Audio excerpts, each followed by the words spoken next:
자, 대통령의 국회 연설이 국론을 결집하고 정치권을 하나로 모으는 계기가 될 수 있을지 자세히 분석해 보겠습니다. 이동우 YTN 보도국 부국장, 이상일 아젠타센터 대표, 문성목 한국국가전략연구원센터장과 함께하겠습니다. 안녕하십니까? 네, 안녕하십니까? 네.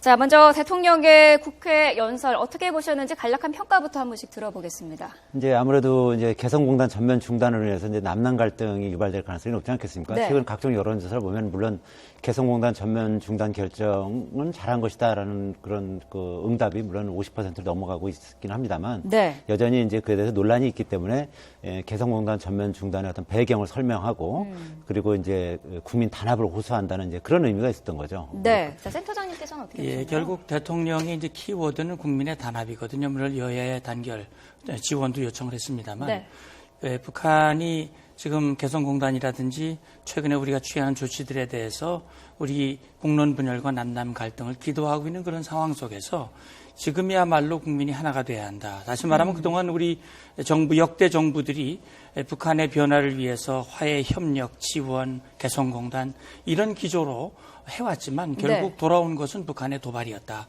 따라서 이제는 근본적인 변화, 다시 말하면 북한의 변화를 압박하는 그런 국면이 필요하다라고 하는 필요성을 강력하게 얘기를 하고 네. 그 일환으로서 개성공단이 중단이 됐고 사드 배치를 결정한 것이다라고 하는 배경 그러면서 단결을 호소하는 네. 실효적인 조치가 진짜 힘을 발휘하려면 국민의 단합이 필요하다는 걸 강조하는 것으로 이해합니다. 네. 대표님께서는 어떻게 보셨나요? 예, 대통령의 그 국회를 찾아서 이제 연설을 하셨던 경우는 대부분 그 시정연설, 이제 예산안 처리를 촉구하는 연설이었는데 아마 이번에 그 이제 북한의 뭐 핵실험이나 미사일 발사 그리고 개성공단 중단이라는 이제 이 상황 자체가 대단히 그 위중하고 중차대한 어떤 국면이라는 것들을 직접 설명할 필요를 느끼셨던 것 같고 그렇기 때문에 네. 아마 그 국회 연설이라는 방식을 택해서 국민 설득과 또 국회 설득을 같이 병행한 그런 자리가 아니었나 싶습니다. 네.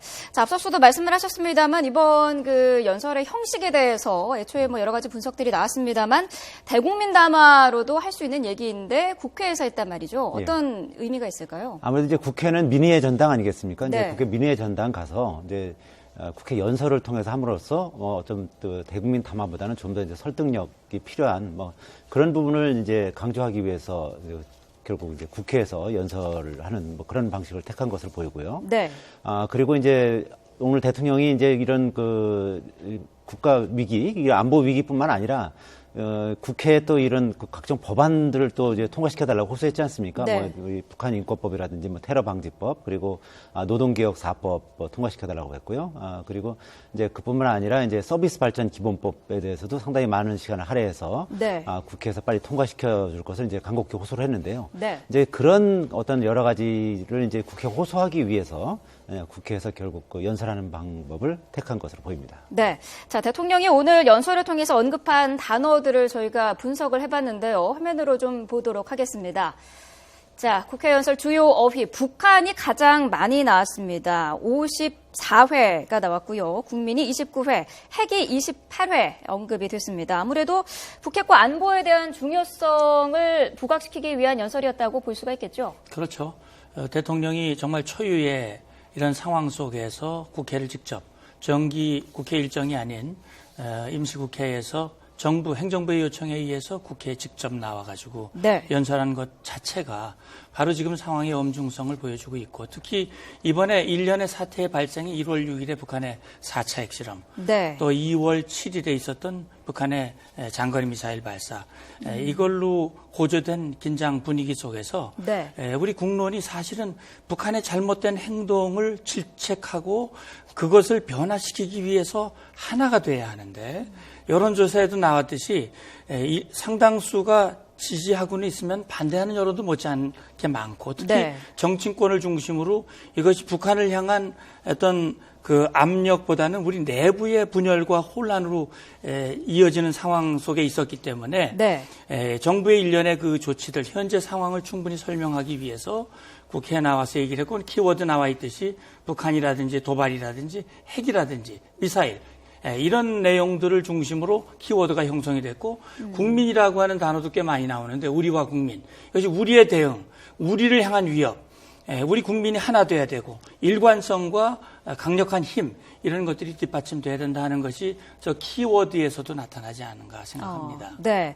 자, 그리고 그동안 개성공단의 전면 중단이라는 초강수를 두게 된 배경에 대해서도 대통령의 설명이 있었는데 특히 입주 기업들과 사전에 어떤 논의도 없었다라는 점에서 비판도 있지 않았습니까? 여기에 대해서 대통령의 충분한 해명이 됐다고 생각하십니까? 오늘 연설에서 어떤 구체적인 이제 뭐 피해 보상의 문제나 방법론에 대한 부분까지는 뭐 언급되지 않았습니다만 그래도 이제 그런 부분들 충분히 협의해 나가고 최대한 지원하겠다라는 언급이 있었기 때문에 네. 아마 그런 정부하고 어떤 이제 개성공단 입주기업들 사이에 여러 가지 논의가 진행될 것 같고요. 네. 아마 그동안 너무 갑작스럽게 이 개성공단의 중단이라는 조치를 취하면서 생겨났던 문제들을 일단은 좀 논의의 장으로 이끌어내는 그런 네. 효과가 있지 않을까 싶습니다. 사실 지난 2013년에 그 우리 국민의 7명이 잡혀 있었던 사례가 있었습니다. 그래서 예. 이번 결정을 사전에 알릴 수 없었다. 국민들의 안전한 귀환을 위해서 사전에 알릴 수가 없었다라고 밝혔는데 불가피한 선택이었다고 생각을 하시나요? 예, 그렇죠.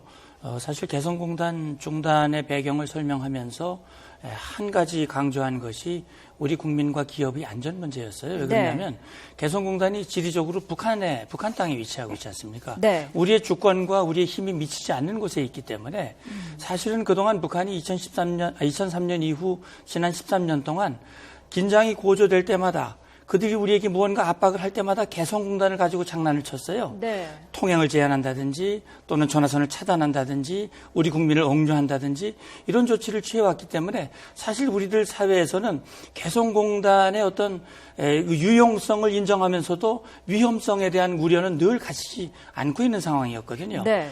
그런데다가 2013년 북한이 일방적으로 개성공단을 문을 닫고 우리 근로자가 우리 국민이 철수하는 과정에서 7명이 마지막 순간까지 인질 비슷하게 잡혀 있었던 상황, 안전하게 귀환시켜야 하는 그런 위기 상황을 이미 한 차례 경험을 했단 말이죠. 네. 이번 같은 경우 만약에 북한이 그런 형태가 재현이 된다면 사실 거기에 있는 자산들을 가지고 나오지 못하는 것이 가슴 아프기는 합니다만 중요한 것은 우리 국민의 생명이니까 제가 볼 때는 개성공단의 중단 여부는 오랫동안 저는 검토했다고 생각을 합니다. 핵실험 직후부터 검토를 하기 시작했으니까 벌써 한 달 넘게 네. 검토를 해왔고 특히 만약에 그런 중단 조치로 갔을 때 북한이 어떤 행태로 나올 것인가에 대한 예상 시나리오. 오늘 대통령이 그 연설 워딩에도 예상대로라고 하면서 북한의 반응을 얘기를 했거든요. 네. 그래서 시점을 택한 것이 연휴가 진행되고 있는 2월 10일. 다시 말하면 개성공단에 체류하는 인원이 최소화되는 그 타이밍. 그 타이밍을 맞춰서 전면 중단이라고 하는 조치를 발표한 것은 대통령이 지금 언급했듯이 우리 국민의 안전을 최우선으로 고려한 조치였다라고 하는 그런 설명이 아닐까 생각합니다. 네. 자, 이번에 또 개성공단의 달러 대부분이 노동당 지도부에 전달되고 있다라는 말도 박 대통령이 했습니다. 네. 사실 그 홍영표 장관의 그 발언과 관련해서도 논란이 있었고요. 또 이 부분에 대해서도 조금 전에 저희 취재기자가 전달을 해드렸습니다만 야당에서도 지금 비판을 시작을 했거든요. 예. 굳이 강조를 했던 이유가 있을까요? 이제 아무래도 이제 이 개성공단 전면 중단의 어떤 당위성을 설명하기 위해서 그 네. 부분을 이제 강조한 것으로 보입니다. 이제 노동당 지도부가 뭐 핵과 미사일 개발을 이제 주도하는 곳이기 때문에 네. 그쪽으로 지금 그 대부분의 개성공단 자금 달러가 흘러간다는 것을 이제 대통령이 확실히 했고, 네. 뭐 이런 상태에서 우리가 국제사회에 그 어떤 대북 제재를 촉구하려면은 이 부분이 우리가 좀 확실히 이제 유입되는 것을 알면서 네. 우리가 개성공단을 계속 유지하는 것은 어렵다. 그렇기 때문에 개성공단을 중단을 하면서 그 국제사회에 대북 제재를 이제 공조를 취하도록 그렇게 국제사회에 이제 호소하려고 하는 뭐 그런 그 차원에서 그 개성공단을 이제 전면 중단했다 이렇게 강조하는 건데요. 네. 이제 이 부분은 이제 그 특히 야당에서는 이제 그렇게 문제를 삼고 있습니다. 결국 대통령이 그 유엔 안보리 그 결의안을 우리 정부가 위반한 것이 아니냐. 특히 이제 국민의당이 지금 이제 그 문제를 삼고 있는데. 네.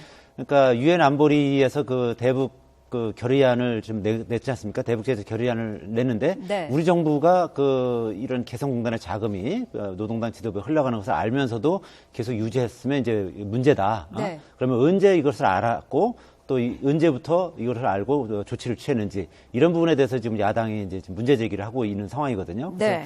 이 부분은 앞으로도 좀 더 정치적 논란은 있을 것으로 예상이 됩니다. 네. 자, 그리고 북한에 대해서 더 이상 퍼주기식 지원을 하지 않겠다라고 밝혔습니다. 대북 정책에 대해서 전반적인 좀 전환이 이루어질 거라고 보시나요? 예, 뭐 그동안 이제 취해온 스탠스보다는 앞으로 이런 어떤 북한의 어떤 뭐 핵이나 이런 문제들이 계속 유지되는 한, 네. 이어지는 한, 좀 더 이제 강경한 어떤 노선을 걷겠다는 것을 분명히 천명한 그런 회견으로 보이고요. 네. 아마 뭐 이런 부분에 사실 이제 그동안 이제 중국과의 관계라든가 여러 가지 그런 뭐 주변 국가의 관계 속에서 정부로서는 좀 입장을 이렇게 명확하게 하기가 어려운 부분이 많았지만 결국 이 북한 핵이라는 문제를 두고서는 대통령이 어떤 선택을 명확하게 한 걸로 그렇게 네. 이해를 해야 될 것 같습니다. 그래서 앞으로 이제 북한에 대해서는 이 문제가 해결되지 않는 어떤 유화적인 제스처들은 없다라는 것들을 명확하게 오늘 밝힌 자리가 아니었나 싶습니다. 네. 자, 개성공단의 중단에 대해서 그동안 국제사회의 제재에만 의존했던 그런 무력감을 버리고 스스로 해결할 수 있는 방법을 동원하겠다라는 언급을 다시 한번 했습니다. 달라진 대북관을 보여주는 의지로 볼 수가 있겠죠? 그렇죠. 그러니까 지금 오늘 연설 앞부분 상당 부분을 할애해서 그런 설명을 했어요. 우리 정부, 특히 박근혜 정부가 출범해서 내세운 대북 정책이 한반도 신뢰 프로세스입니다. 네. 보다 많은 대화, 보다 많은 교류를 통해서 북한을 변화시키고 한반도의 지속 가능한 평화를 정착시키겠다. 그런 차원에서 드레스덴 선언도 발표를 했고, 네. 그다음에 경원선 복원을 위해서 북한이 호응을 하진 않지만 우리가 그런 것을 해왔고, 또 박근혜 정부 이전부터도 1990년대 중반 이후에 우리 정부와 민간 차원에서 대북 지원한 액수가 30억 불에 달한다. 이것은 뭐냐면 이런 것들을 통해서 북한 주민의 삶을 개선시키고 남북 관계를 발전시켜서 정말 평화 통일로 나아가자라고 하는 그런 취지. 다시 네. 말하면 이렇게 하면 북한이 변화된다고 하는 것을 전제로 한 정책 방향이었는데 네. 그 수십 년 동안 이어온 우리의 대북 화해협력 기조라고 하는 것이 결과적으로 북한의 변화를 유도하는 데는 사실상 실패한 것이나 다름없다. 네. 그리고 지금 북한의 이런 핵 미사일 도발과 관련해서 그동안 국제사회와 공조하에 육자회담도 있었고 유엔 안보리의 제재 결의도 했고 했지만 네. 사실 그 자체도 별 효과를 보지 못했다. 자, 그렇다면 우리 국민들 사이에서 그동안 북한이 핵 미사일 개발한다. 근데 우리 국민들 북한이 핵 실험하고 미사일 쐈는데 그게 뭐 우리한테 얼마나 위협인데. 설마 북한이 우리를 향해서 쓸까? 이런 생각이 우리 속에 우리도 모르는 사이에 자리 잡아서 네. 북한을 향해서 보다 강력하게 변화시키기 위한 그런 시도를 제대로 하지 못하게 만드는 것이 아니냐.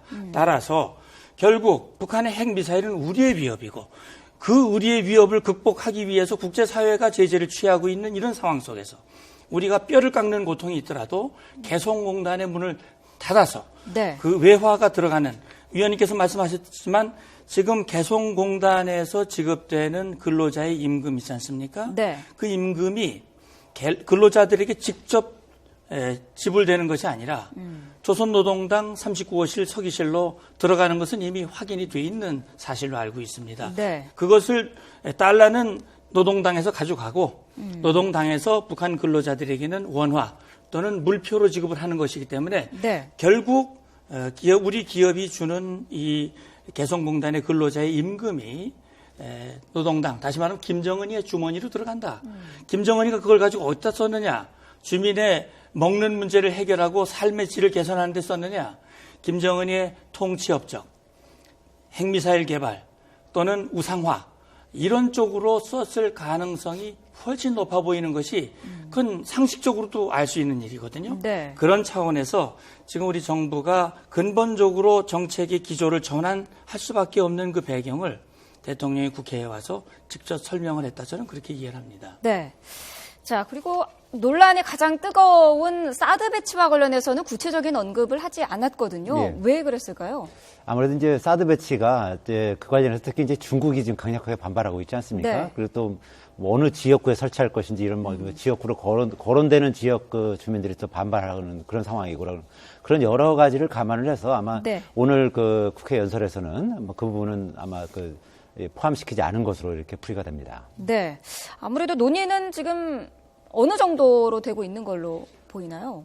사실상 어쨌든 주한 미군에 배치를 네. 하고 우리 군이 이제 우리 군과 이제 우리 정부가 그분을 이제 지원하기로 한 거 아니겠습니까? 네. 이제 어느 지역에 설치할 것인지 이제 이런 부분이 이제 지금 아직 이제 최종적으로 결정이 되지 않았는데 네. 이제 조금 전에 말씀드렸듯이 사드 배치되는 지역 같은 경우는 지금 반발 움직임이 일고 있기 때문에 네. 아마 총선 전에 그 지역까지 결정하기는 상당히 좀 어려움이 있지 않을까 이렇게 예상되는 부분이 있습니다. 네. 자, 이번 대통령의 국회 연설과 관련해서 그동안 김종인 더민주의 대표가 아무래도 개성공단 중단과 관련해서 대통령이 왜 이런 결정을 내렸는지 설명하는 기회를 주는 것이 좋겠다라는 얘기를 해서 이런 자리가 마련됐다는 분석도 있었는데요. 어떻게 보시나요? 예, 이제 김종인 대표죠. 김종인 대표의 어떤 그런 언급 때문이라기보다는 네. 사실은 이제 이 북한의 어떤 도발적인 행위들이 계속 반복되면서 국민들이 이런 부분에서 좀 둔감해진 게 사실입니다. 그래서 해외 국제적으로는 굉장히 큰 주목을 받는 이슈가 일어나더라도 국민 여론이 별로 움직이지 않거나 네. 또 이런 것들이 얼마나 중요하고 엄중한 상황인지를 사실 이렇게 체감하지 못하는 상황까지 온 게 사실인데요. 그런 상황 속에서 이제 정부가 이번에는 개성공단 중단이라는 초강경한 조치를 취하면서 그런 네. 어떤 배경에 대해서 아마 국내에서 이제 논란이 일고 정치적으로 논란이 일어나면서 대통령이 그런 부분들을 직접 설명할 필요성을 느끼는 게 아마 배경이 아닐까 싶고요. 또 네. 그와 동시에 아까 말씀하신 것처럼 이제 19대 국회가 사실상 이제 마감이 되는 시점에서 관련된 법안들, 북한 인권법이나 테러방지법 또 남은 쟁점 법안들에 대한 처리를 촉구하는 호소를 하는 측면에서도 네. 지금 대통령이 국회에 직접 좀 와서 그런 부분들을 설명하고 이해를 구하는 어떤 그런 것들이 좀 부족하지 않나 하는 지적도 있었기 때문에 네. 여러 가지를 이렇게 복합적으로 고려해서 이런 오늘의 회견이 있었던 것 같습니다. 연설에 앞서서 여야 회동도 있었는데요. 이 자리에서는 어떤 얘기가 오갔는지 지금 나오고 있는 얘기가 아직은 정확히 취재는 안 됐습니다만 네. 어쨌든 국회 연설에 앞서서 여야 대표들을 만나서 여야 네. 지도부를 만나서 개성공단을 중단할 수밖에 없는 그 배경을 이제 상세히 설명한 것으로 보이고요. 네. 특히 이제 김종인 대표 같은 경우는 좀 전에 말씀드렸듯이 네. 상당히 개성공단 중단 관련해서 상당히 신중한 입장을 견지하고 있거든요. 네. 문재인 전 대표가 아주 상당히 이에 대해서 아주 강력하게 비판하는 거에 비해서 상당히 좀 대조적인 입장을 보이고 있습니다. 이제 그렇기 때문에 이제 특히 이제 문재인 전 대표가 이제 물러난 상태에서 김종인 대표 한테 그리고 네. 또 김무성 대표에게 이런 어떤 불가피성을 설명하면서 그리고 이제 그뿐만 아니라 오늘 연설에서도 이제 대통령이 말씀하셨지만 각종 노동개혁 법안이라든지 아니면 서비스 발전 기본법이라든지 이런 네. 경제 관련 법안들, 민생 관련 법안들을 좀 조속히 통과시켜달라 이런 부분을 언급했을 것으로 예상이 됩니다. 네. 자, 국회 연설에서도 그 부분이 있었습니다. 테러방지법과 북한 인권법 통과를 부탁을 했고요. 민생과학의 입법 서명 운동을 다시 한번 언급을 하면서 경제 활성화 그리고 민생 관련 법안 통과도 촉구를 했습니다. 자, 이 부분에 대해서 정치권이 어떤 좀 실효적인 효과를 낼 수가 있을까요? 대통령의 발언이. 결국은 이제 야당의 선택일 것 같은데요. 네. 이제 야당 내에서도 사실은 약간의 이견들은 좀 있는 걸로 알고 있습니다. 결국 박근혜 정부가 추진하는 어떤 이런 경제 활성화 법안들 이런 것들이 정말 그렇게 꼭 해서 정말 그 효과가 날 거라고 주장을 한다면 그런 것을 네. 통과시켜 놓고 그게 정말 효과가 났는지 그런 것들을 평가할 수 있어야 어떤 정권에 대한 평가가 가능한 거 아니냐 이런 사실 목소리도 있는 게 사실인데 그동안 그렇지만 전체적인 어떤 기조는 역시 이제 몇 가지 쟁점 법안들에 대해서는 좀 전혀 협상이 이루어지지 않거나 교착 상태에 있기 때문에 네. 이게 지금 남은 며칠 동안의 어떤 국회 회기 중에 법안들이 이렇게 통과가 될 수 있을지는 아직 미지수일 것 같습니다. 네. 아무래도 북한에 대한 이 정부의 강공 모두가 한동안 계속 이어질 것 같은데 이 부분이 정치권에 좀 앞으로 어떤 영향을 미칠지 어떻게 분석을 하십니까? 예. 물론 그동안 이제 북한 이슈들이 직간접적으로 정치에 영향을 미쳤겠습니다만 네. 어쨌든 저는 어떤 영향을 미칠지에 대해서는 제가 잘 모르겠고 정치는 제가 잘 모르기 때문에 다만 지금 여와 야를 떠나서 저도 정치하는 사람이 아니기 때문에 네. 그 말씀은 드리기가 어렵고 대통령도 국가의 안위를 책임지고 있는 수장으로서 국회에 와서 저런 이 언급을 연설을 하는 이것을 계기로 해서 뭔가 이 국민이 하나가 되고 특히 북한을 변화시키는데 뭔가 전기가 마련됐으면 좋겠다는 생각이 들고요. 저는 이렇게 생각합니다. 북한의 반응이 이제 궁금한데요. 북한은 아마 강력히 반발할 겁니다. 네. 우리 대통령에 대해서 아주 원색적인 비방을 해가면서 강력히 반발을 하고 오늘 연설에서도 얘기했듯이 이러저러한 형태로 우리 국민들의 안보 피로감을 불러일으켜서 정부가 잘못된 결정을 했기 때문에 긴장이 고조되고 우리가 경제가 어렵고 국민이 힘들어진다라고 하는 것을 부각시키기 위한 그런 시도를 할 가능성이 현재로서는 많습니다. 그리고 네. 5월 달에 북한에 7차 당대회가 있습니다. 김정은이가 휘황한 비전을 발표하겠다고 신년사에서 얘기를 했어요. 네. 그래서 제가 볼 때는 이제 국제사회의 압력이 조여오고 이제로는 굉장히 힘들다라고 하는 판단이 선다면은 네. 김정은이도 뭔가 방향 전환을 위한 국면 전환을 위한 시도를 할 가능성이 저는 있다고 봅니다. 그런 상황 속에서 그런 상황이 되면 다시 우리 국론이 또 분열될 수도 있어요. 네. 그런 부분들을 우리의 염두에 두고 대처할 필요가 있다고 봅니다. 네. 이제 그와 관련해서 좀 덧붙여 설명을 드리자면 안보 이슈가 아무래도 이제 보수 정당에 유리한 거는 사실입니다. 근데 네. 아무래도 이제 진보 정당 입장에서는 좀 불리할 수밖에 없는 그런 상황일 수는 있겠습니다만 2010년도 사례를 보면요. 2010년 그 천안함 폭침 사건이 네. 6.2 지방선거를 한 68일 정도 앞두고 터졌거든요. 그리고 5월 24일 날 강력한 대북 제재 조치를 5.24 조치를 이제 그 당시 이명박 정부가 발표를 했습니다. 네. 그러니까 좀 어떻게 보면 천안함 그 폭침 사건을 조금 좀 정부 여당이 그 당시에 한나라당이 이거를 지나치게 이용하려고 하는 뭐 그런 측면도 있었거든요. 그것이 오히려 역풍이 불어서 네. 그 6.2 지방선거에서 오히려 야당이 승리를 하는 그런 일이 있었습니다. 그렇기 때문에 네. 모든 것은 이제 과유불급이거든요. 그러니까 이 지금 현재 어떤 여러 가지 이제 안보 위기 상황에서 이런 그 안보 이슈가 터졌다 그래서 그것을 정부 여당이 너무 이제 그걸 활용하려고 선거에 활용하려고 하는 그런 움직임이 만약에 이제 있다면은 그러면은 이제 그 역풍이 불 가능성도 배제할 수 없는 겁니다. 그래서 뭐 이런 부분은 이제 그 정부 여당에서도 이제 그런 부분을 이제 그 어떻게 보면 이제 반면 교사를 알고 있겠죠. 그래서 네. 야당 입장에서도 이런 그 안보 이슈에 대해서 너무 좀 움츠리는 것도 좀 문제가 될 수 있겠고요. 그러니까 네. 이 서로 어떻게 이 안보 이슈에 대해서 현명하게 잘 대처하느냐에 따라서 상황은 유동적이다 이렇게 볼 수 있는 겁니다. 네. 자, 이 북한 이슈에 대해서 어떻게 대처하느냐에 따라서 대통령의 지지도에도 상당히 영향을 그동안 미쳐왔는데, 자, 저희가 지금 그래픽으로 준비를 했습니다만 그동안 대통령이 북한과 관련해서 어떤 초당적인 대처를 할 때, 예를 들어서 지난번에 그 목함질의 도발에 대한 그 대응에 대해서는 지지율이 굉장히 높아졌습니다. 이번에 이 국회 연설 이후에는 지지도가 좀 어떻게 달라질까요? 일단 뭐 지지도가 큰 폭으로 이렇게 오르내리는 뭐 그런 효과까지는 예상하기 좀 어렵습니다만 그래도 네. 어쨌든 이제 이런 상황에서 국민들한테 직접 이해를 구하고 국론 결집을 호소한 그런 메시지들이 나왔기 때문에 아마 긍정적인 영향을 미치지 않을까 생각이 되고요. 네. 또 이게 뭐 상대적인 겁니다. 사실은 이제 이 문제가 더 크게 정치 쟁점화가 되면 될수록 예를 들어서 그렇게 될 경우에는 이제 아마 그 보수 진보 진영 간의 어떤 이 결집 현상이라든가 이런 부분들이 이제 파생적으로 나타날 텐데 네. 결국 야당 내에서는 지금 이 문제를 바라보는 개성공단 중단 조치나 이런 걸 바라보는 시각이 굉장히 엇갈리고 있거든요. 네. 이런 것들이 사실은 이제 더불어민주당도 마찬가지고 국민의당에도 과거 햇볕 정책에 주도적으로 참여했던 분들이 많이 있기 때문에 그런 부분들을 계속해서 문제 삼으면서 정치적인 쟁점으로 몰고 갈 것인지 아니면 이런 이제 이 안보라는 어떤 큰 이슈에서는 그런 것들을 좀 묻고 갈 것인지 이런 선택에 따라서 아마 여론도 좀 많이 변화가 되지 않을까 싶습니다. 네. 자, 오늘이 북한 김정일 국방위원장의 생일인 광명성절입니다. 자, 이를 앞두고, 김정은 위원장이 그 위성도 앞으로 더 많이 쏴야 한다 이런 발언도 하지 않았습니까? 아무래도 오늘 우리 대통령의 국회 연설 이후에도 반응을 좀 내놓을 것 같은데요. 어떻게 예상할 수 있을까요? 그렇죠.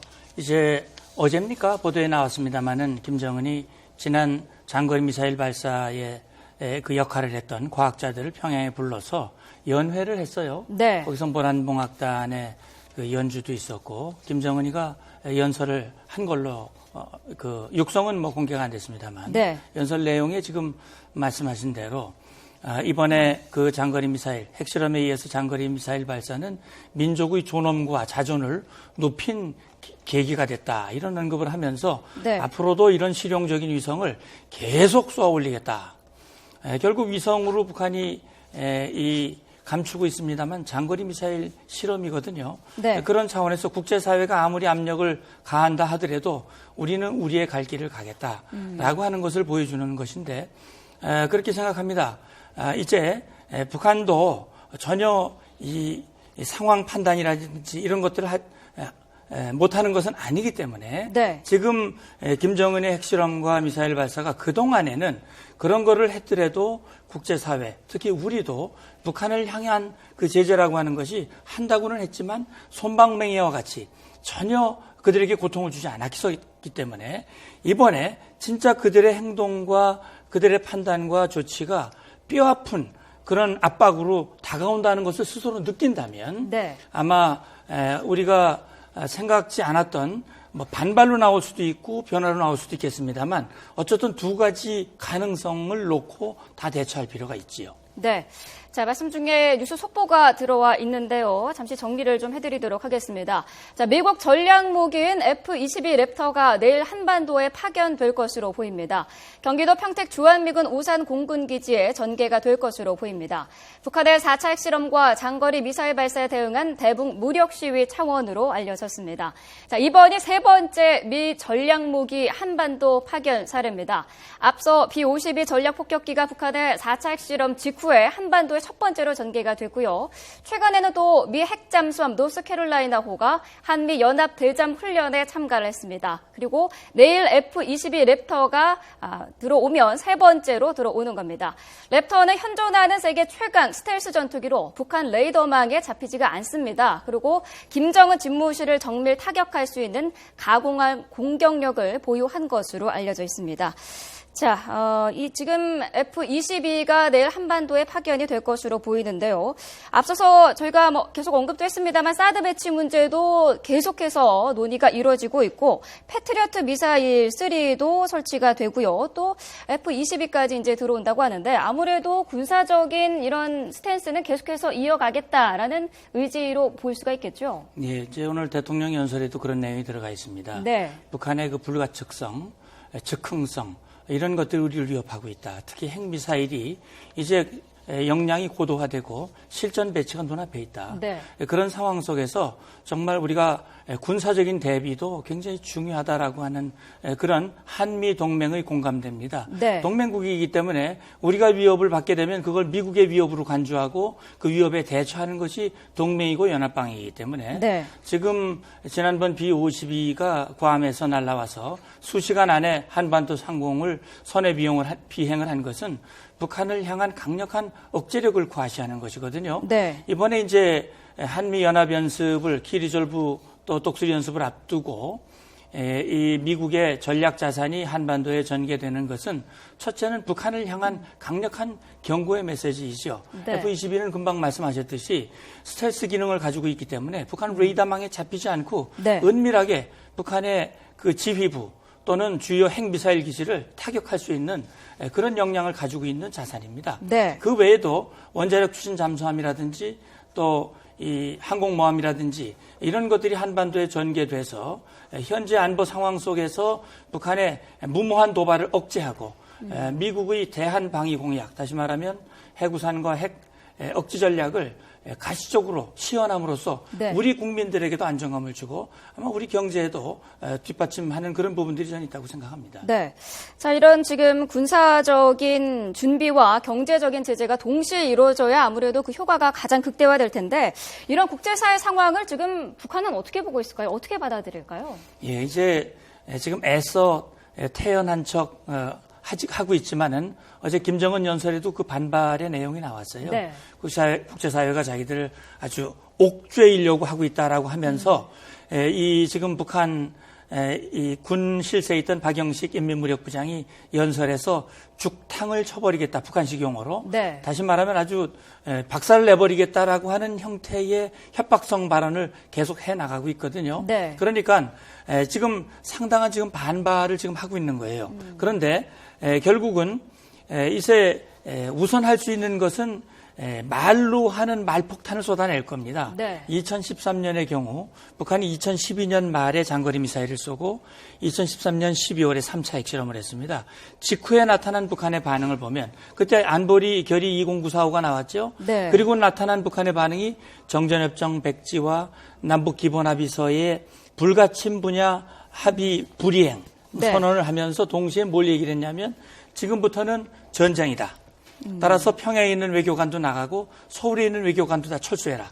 전쟁이 개시됐다. 이런 발언을 했어요. 네. 그렇게 하면서 이어져 취한 조치가 개성공단 잠정 폐쇄였고 그때 당시에 북한은 여러 가지의 미사일을 쐈습니다. 네. 단거리, 중거리 미사일들을 쏘면서 긴장을 최고조로 높여가는 그런 행동을 취했는데 이번에도 그러한 행동을 반복할지 아니면 전혀 다시 말하면 직접적인 군사적 타격을 피할 수 있는 다시 말하면 원점 확인이 어려운 사이버 테러라든지 후방 테러라든지 다른 형태의 테러로서 우리 혼란을 극대화시키기 위한 네. 그런 시도를 할 가능성도 저는 있다고 봅니다. 네. 자, 대통령이 오늘 연설을 통해서도 국민과 정치권의 단결을 호소를 하지 않았습니까? 이런 일련의 대북 제재나 정책을 시행하기 위해서 가장 기본적인 밑바탕이 되는 것은 아마 국민의 동의, 국민의 여론의 결집 이걸로 보고 있다는 걸로 볼 수가 있을까요? 그렇죠. 사실 이 북한과의 이제 문제 관계라든가 여러 가지 문제에 대해서 이렇게 국내에서 여러 가지 논란이 있는 게 사실이고 여론도 갈려 있는 게 사실입니다만 네.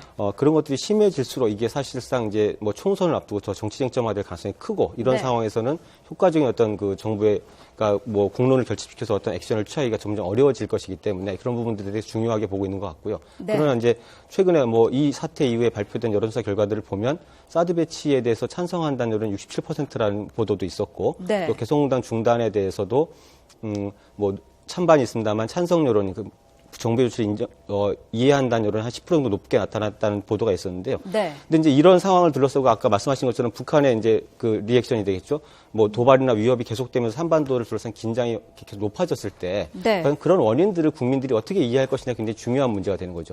이게 정부가 강경한 액션을 취했기 때문에 더 이런 긴장 국면이 더 크게 나타났다고 본다면 네. 정부로서는 상당히 부담스러울 수밖에 없는 것이고 그러나 정부가 그렇지 않다 하더라도 그럼 다른 이런 유화 정책이나 이런 강한 어떤 액션을 취하지 않는다면 북한이 그럼 그런 도발을 멈출 것이냐. 그러니까 국민들이 이런 부분들을 어떻게 이해하느냐의 문제가 굉장히 중요하기 때문에 아마 네. 여론을 둘러싼 그 정치권의 해석들이 상당히 중요하게 작용할 것 같습니다. 네. 앞으로 또 대북과 관련해서 어떤 조치가 계속 내려질지도 관심이 집중이 되고 있는데 오늘 대통령이 개성공단 중단과 관련해서 국제사회에 함께 취해갈 재반 조치의 시작에 불과하다라고 했고요. 또 스스로 북핵 문제를 해결하기 위해서 모든 그 방법을 동원해야 한다라는 발언을 했는데 어떻습니까? 앞으로 우리가 물론 국제적으로 그 좀 협의를 해야 할 부분도 있습니다만 우리가 스스로 자체적으로 할 수 있는 대북 억압 카드랄까요? 그런 게 남아 있다고 보시나요?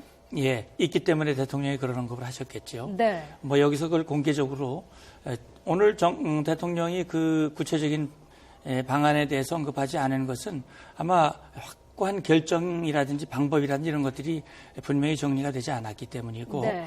오늘 아침에 보도 내용에 보면은 이제 해운과 관련된 제재 문제가 나왔었어요. 네.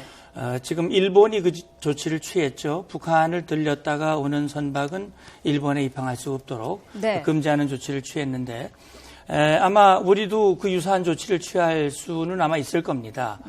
북한과 거래하거나 북한 국적 또는 북한이 해외에 어떤 그 임대 형식으로 빌린 선박이라든지 네. 이런 선박의 입항을 금지하는 조치를 취한다면 일정 부분 북한을 향한 압박이 될 텐데 아마 오늘 통일부에서는 그걸 뭐 하겠다라고 하는 것에 대해서는 이 확증을 안 했고요. 네. 앞으로 유엔 안보리 제재 발표가 나온 이후에 검토할 사안이라고 얘기를 했는데 네. 저는 그렇게 봅니다. 우리가 가지고 있는 카드들이 여러 가지 있다고 생각합니다.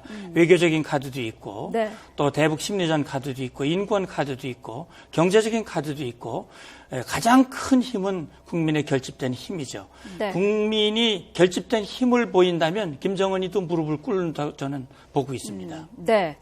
자, 오늘 대통령이 국회 연설을 시작한 같은 시간에 한중 외교차관 전략회의도 열리지 않았습니까? 예. 아무래도 사드 배치나 이런 대북 관련 문제와 관련해서 중국의 역할이 굉장히 중요한데, 자, 우리 정부가 앞으로 외교적으로 좀 넘어야 할 산이나 해결해야 될 문제도 있을 것 같습니다. 좀 정리를 해 주시죠. 예, 지금 이제 중국이 이제 한반도의 사드 배치와 관련해서 이제 강력하게 이제 반발하고 있는 거 아니겠습니까? 네. 그리고 특히 우리가 이제 북한이 핵과 미사일 개발 관련해서 대북 제재를 좀 해달라고 이렇게 요청을 하는데, 네.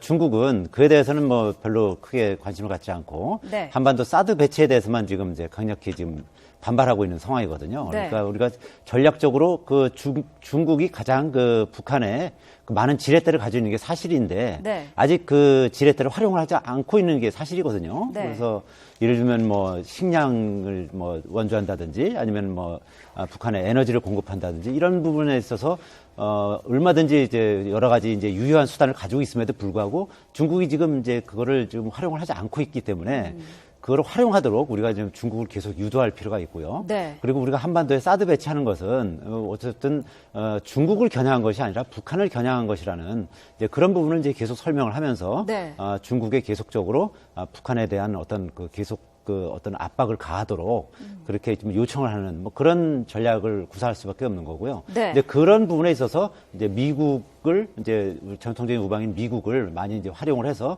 중국에 압력을 넣도록 이제 그렇게 그런 어떤 다각적인 어떤 전략을 지금 쓸 수밖에 없는 그런 상황인 거죠. 네, 알겠습니다. 자, 박근혜 대통령의 국회 연설 내용 분석과 함께 한반도를 둘러싼 여러 가지 상황들 자세히 짚어봤습니다. 오늘 말씀 여기까지 듣겠습니다. 감사합니다. 감사합니다.